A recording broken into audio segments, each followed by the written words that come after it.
দর্শক, ঈদকে কেন্দ্র করে মাছ মাংসের বাজারে ঊর্ধ্বগতি। মাছ মাংসের বাজার দর নিয়ে বিস্তারিত জানাতে নোয়াখালী থেকে যুক্ত হবেন আমাদের সহকর্মী মাওলা সুজন। সুজন, মাছ মাংসের বাজারের পরিস্থিতি সেখানে কেমন দেখছেন? ক্রেতা বিক্রেতারা কি বলছেন, কি তথ্য রয়েছে? লাবণী, আপনি যেমনটি বলছিলেন মাছ মাংসের বাজার নিয়ে, তো আমি এখন দাঁড়িয়ে আছি নোয়াখালী পৌর বাজারে।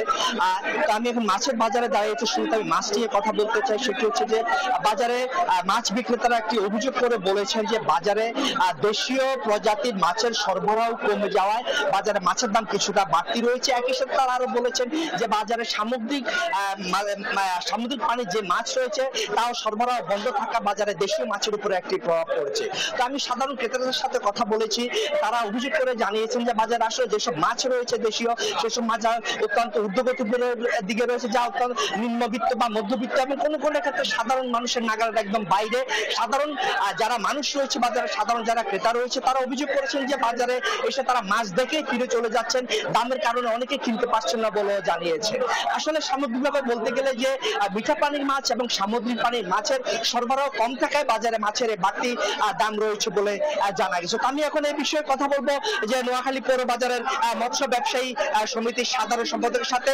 আমি তার কাছে জানতে চাইবো যে ক্রেতাদের একটি অভিযোগ রয়েছে যে বাজারে মাছের বাড়তি দাম রয়েছে, এই বাড়তি দাম কেন আপনি বলে মনে করেন? জি, ধন্যবাদ। সর্বপ্রথম ধন্যবাদ জানাই সাংবাদিক সুজন ভাইকে। আসলে আমাদের বাজারে মাছ সরবরাহ যখন হয় তখন মাছের দাম কম থাকে, যখন সরবরাহ কম থাকে তখন মাছের দাম একটু বেশি থাকে। আর এখানে সবচেয়ে বড় সমস্যা হলো আমাদের মাছের খাদ্যের দাম বেশির কারণে আমাদের যারা মাছ, আমরা তো এই বাজারে ব্যবসায়ীরা তো মাছ চাষ করে না, মাছ চাষ করে চাষিরা। আমরা যখন বাজারে মাছ আড়তে মাছ আসে, আমরা যখন কম দামে মাছ মূল্যায় তখন আমাদেরকে ওই চাষিরা বলে যে না, আমাদের দামে এই রেটে বিক্রি করলে আমাদের লস হবে। এই কারণে চাষিরা আমাদের এখানে মাছ বিক্রি করে না, মাছগুলো নিয়ে যায়। এই কারণে মূল সমস্যা হলো আমাদের খাদ্যের উপর একটা প্রভাবের কারণে আজকে আমাদের মাছের দামের একটু ঊর্ধ্বগতি। আর আমাদের আসলে বাজারে কোনো সিন্ডিকেট নেই, আমাদের বাজারে সবসময় সিন্ডিকেট বিহীন। আমরা সবসময় আমাদের ব্যবসায়ী সংগঠন তদারকি করি, আমাদের বাজারে কোনো সিন্ডিকেট করি কোনো ক্রেতারে যেন ভোগান্তি না পড়তে হয়, এর জন্য আমরা সবসময় সজাগ থাকি।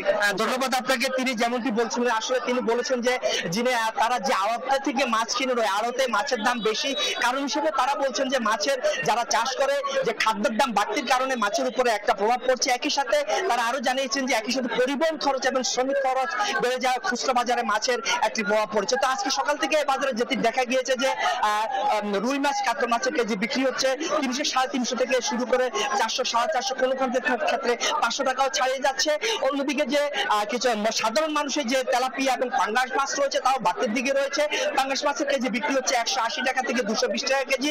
অপরদিকে তেলাপিয়া মাছের কেজিও বিক্রি হচ্ছে 120 থেকে 220 টাকা, কোনো ক্ষেত্রে 240 টাকা বিক্রি হচ্ছে। অপরদিকে যদি মাংসের বাজারের কথা বলি তাহলে আজকে যে নোয়াখালীতে গরুর মাংসের বাজার বিক্রি হচ্ছে 800 টাকা কেজি ধরে, একই সাথে খাসির মাংসের কেজি বিক্রি হচ্ছে 1100 টাকা কেজি ধরে। অপরদিকে মুরগির বাজারের কথা বলতে গেলে যে ব্রয়লার মুরগি বিক্রি হচ্ছে 200 থেকে 220 টাকা কেজি ধরে। সোনালী কক এবং হাইব্রিড কক নামে দুটি মুরগি রয়েছে, এই দুটি মুরগি বিক্রি হচ্ছে 320 থেকে 350 টাকা কেজি ধরে। লেয়ার মুরগি বিক্রি হচ্ছে 350 টাকা কেজি ধরে এবং দেশি যে মুরগি রয়েছে মুরগি বিক্রি হচ্ছে 600 টাকা কেজি ধরে। তো সামগ্রিকভাবে যদি বলতে হয় যে এসব যে পণ্য, বিশেষ করে মাছ এবং মুরগি অনেকটা সাধারণ মানুষের নাগালের বাইরে রয়েছে। এসবকে তারা এখন যে বিলাসী পণ্য হিসেবে তারা বলছে। তারা আরো অভিযোগ করে জানিয়েছে সাধারণ ক্রেতারা যে তারা শুধু বাজার ঘুরে চলে যায়, এসব কেনার মতো সামর্থ্য তাদের নেই। লাবণী, এ হচ্ছে নোয়াখালী থেকে আমার কাছে বাজার নিয়ে সর্বশেষ। ধন্যবাদ সুজন আমাদের সাথে যুক্ত থাকার জন্য। দর্শক, আমাদের সহকর্মী সুজন যেমনটি জানাচ্ছিলেন যে ক্রেতাদের জন্য আসলে মাছ মাংসের বাজারে তেমন কোনো সুখবর নেই, ঊর্ধ্বগতি দেখা যাচ্ছে।